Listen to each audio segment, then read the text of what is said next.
इस वक्त की बड़ी खबर आपको बता दें, जम्मू कश्मीर के पुलवामा में एक पाकिस्तानी आतंकी समेत 2 आतंकी मार गिराए गए हैं। पुलवामा के जंगलों में कल शाम से ही एनकाउंटर जारी था। पुलिस, सीआरपीएफ और सेना के जॉइंट ऑपरेशन में दोनों आतंकियों को मार गिराया गया है और दूसरे आतंकी के लश्कर से संबंध होने का संदेह है। और ज्यादा जानकारी के साथ अशरफ वानी हमारे संवाददाता इस वक्त जुड़ गए हैं। अशरफ, क्या जानकारी मिली है इन दोनों आतंकियों के बारे में?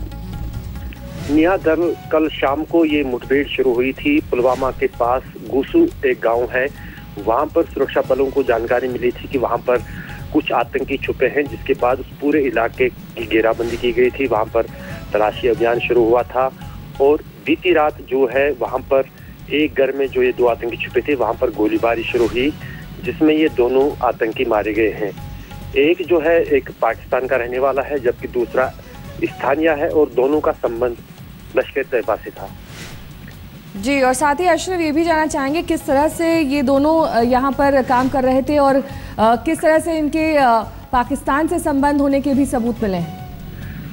दरअसल पिछले 2 महीने की अगर बात की जाएगी, जब से लश्कर तैयबा का जो चीफ कमांडर कासिम मारा गया कुलगाम में एक मुठभेड़ में, उसके बाद लगातार जो गिरफ्त है कहीं न कहीं सुरक्षा बलों की लश्कर तैयबा के आतंकियों के खिलाफ बढ़ गई है और उसके बाद एक के बाद एक उनके कमांडर मारते गए और सुरक्षा बल, और उसके साथ ही 4 दिन पहले ही पुलवामा कस्बे में भी एक लश्कर का आतंकी मारा गया था।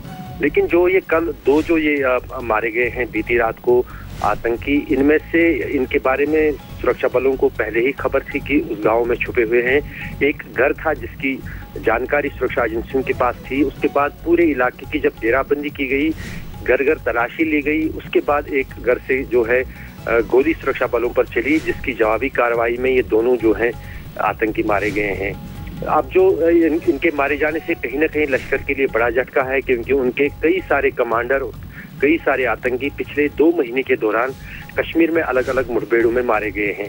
लेकिन यहाँ पर महत्वपूर्ण बात यह है कि कहीं ना कहीं जिस अंदाज से लश्कर तैयबा को पहले सिर्फ पाकिस्तान के साथ जोड़ा जाता था, लेकिन अब कहीं ना कहीं स्थानीय युवक जो हैं वो भी उस संगठन में शामिल हो रहे हैं और उसका सबूत यही मिला है कि पिछले 1 महीने के दौरान करीब जो 10 आतंकी मारे गए हैं, उनमें से 4 जो हैं वो स्थानीय थे और 6 ही पाकिस्तानी थे। और कहीं ना कहीं लश्कर तैयबा की तरफ से अब कोशिश है कि पाकिस्तानियों के साथ साथ कहीं ना कहीं उसमें जम्मू कश्मीर के युवकों को भी शामिल किया जाए, ताकि उसको वो छवि मिले कि ये जम्मू कश्मीर का आतंकी संगठन है, ना कि पाकिस्तान का। बहुत बहुत शुक्रिया अशरफ इस तमाम जानकारी के लिए आपका। इस बुलेटिन की शुरुआत हम कर रहे हैं इस वक्त की एक बड़ी खबर से। दिल्ली पुलिस की क्राइम ब्रांच ने वायुसेना के एक कर्मचारी को गिरफ्तार किया है आईएसआई से connection. Hello and welcome to the Air End Special of Gadgets and Gizmos, and just like every other technology Air End Special show, we have also called in a panel of experts. Joining us on the show would be Satya Nadella, who will be talking about Apple.